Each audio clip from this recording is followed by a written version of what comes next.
Hi అండి, I'm doctor Brahmananda Reddy, Vernon skin and hair clinic.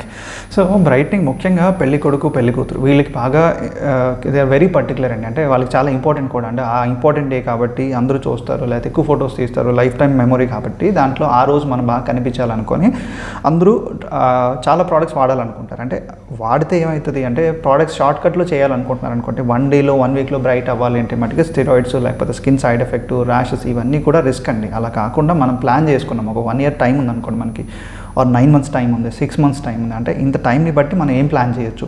ఒకవేళ 1 year ఉందనుకోండి, ఫేస్లో చాలా డ్యామేజ్ ఉంది, లేకపోతే అన్ఈవెన్ స్కిన్ టోన్, లేకపోతే ఏజింగ్ సైన్స్ బాగా ఉన్నాయంటే ఫిల్లర్స్, బొటాక్స్ కన్సిడర్ చేయొచ్చు. 9 months ఉందనుకోండి, at least you can start retinol. అంటే రెటినాల్ స్కిన్ని సెన్సిటైజ్ చేస్తుంది, రెడ్నెస్ ఉంటుంది, అలవాటు అవ్వడానికి టైం పడుతుంది. బట్ 9 months కాబట్టి స్లోగా 3 daysకి ఒకసారి 3 days ఒకసారి అలా పెట్టుకొని మేబీ మెల్లిమెల్లిగా వీక్లీ 6 days 5 days అని చేసుకోవచ్చు.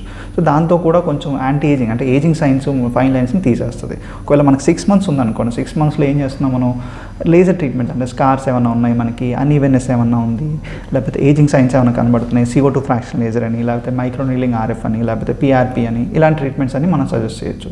సో 4 months ఉందనుకోండి, మనకి ఈ ఎక్స్ఫోలియేటింగ్ క్రీమ్స్ వాడచ్చు. అంటే ఆల్ఫా బీటా గ్లైకోలిక్ యాసిడ్ అవ్వచ్చు, సాల్సిలిక్ యాసిడ్ అవ్వచ్చు, లేదా స్కిన్ లైటింగ్ ఇంగ్రీడియంట్స్ అవ్వచ్చు. దీంతోపాటు మనం ఇంకా పీల్స్ అని కూడా చేసుకోవచ్చు. సో ఎగ్జాక్ట్లీ 2 to 1 month ఉన్నాను, 2 months నుంచి అనుకోండి, మనం ఈ ఎక్స్ఫోలియేషన్స్ అంతా ఆపేసి, రెటినాల్స్ అంతా ఆపేసి మోస్ట్లీ మన ఫోకస్ అంతా కూడా హైడ్రేషన్కి, గ్లోకి వాడాలంటాను. గ్లోకి, హైడ్రేషన్కి వైటమిన్ C కానివ్వండి, హైలోనిక్ యాసిడ్ కానివ్వండి, దాంతోపాటు ఫేస్ ప్యాక్స్ అంటాం. Exactly 1 week or 10 days before అంటే మనకి completely depend on face packs and moisturisers and vitamin C. Other than that no exfoliations, no scrubbing and no lasers. అంటే ఇలా 1 week ముందు, 1 day ముందు ఓన్లీ హైడ్రేట్ చేస్తాం మనం, సాఫ్ట్గా ఉంచుకున్నాం అంటే మనం 9 months 8 months ఆల్మోస్ట్ 1 year కష్టపడి స్కిన్ అంతా కూడా ఒక టెక్స్చర్, ఒక టోన్, ఒక క్వాలిటీని తీసుకొచ్చాం, దాన్ని బిల్డ్ చేసాం, కొలాజన్ ఇంప్రూవ్ చేసాం. దానిపైన ఫైన్ ట్యూనింగ్, అంటే ఫైన్ కరెక్షన్కి ఈ మాస్క్లు, ఈ సీరమ్స్ వాడితే మటుకి హైడ్రేషన్ బాగా వచ్చేసి బాగా గ్లో ఉంటుంది.